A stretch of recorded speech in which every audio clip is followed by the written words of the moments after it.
আসসালামু আলাইকুম। এই দেখেন শখের বিদেশ। এই বিদেশ আজকে দেখেন আমরা কিভাবে কাজ করি। আর দেশে গেলেই সবাই বলে বিদেশ থাকেন। যেমন ছেলে মেয়ে মাদ্রাসায় পড়াইলে চাঁদা ধরলে ১০০ টাকা জায়গায় ২০০ টাকা আসান বিদেশ। আর যদি বেতন ধরে তাই তোমাকে দিতে এত দেরি হয় কেন? তোমাকে তো ডলার কামাই করো। এখন দেখেন ডলারটা কিভাবে আসে।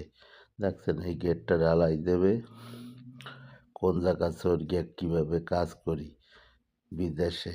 আমাদের কাজ এইভাবেই হয়, প্রতিনিয়তই আমরা কাজের সাথে যুদ্ধ করতে হয়। বাজারে গেলে ডাল যদি ৩ কিলো চাই তা কয় আর নেন, দিয়ে নেনে আপনারা তো ডলার কামান।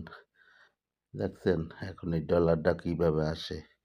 আর সরকার মনে করে বিদেশি যোদ্ধা যোদ্ধা রেমিটেন্স যোদ্ধারা যে কীভাবে কাজ করি, কীভাবে করতে আছি, কি করি একটু দেখলে একটু বুঝতাম যে এরা দেইখা। বুঝছেন, এই হলো বিদেশের কাজ। আর এইভাবে করি, প্রতিনিয়ত যুদ্ধ করি। এইভাবে কার কার সাথে হইছে আপনারা ভিডিওটা শেয়ার করিয়ে দিয়েন এবং লাইভ করেন, সবাইরে দেখার সুযোগ করিয়ে দিয়েন। অনুরোধ করি যারা বিদেশে আছেন, কষ্ট করি আমরা এইভাবেই পয়সা আয় করি। ওকে, ধন্যবাদ।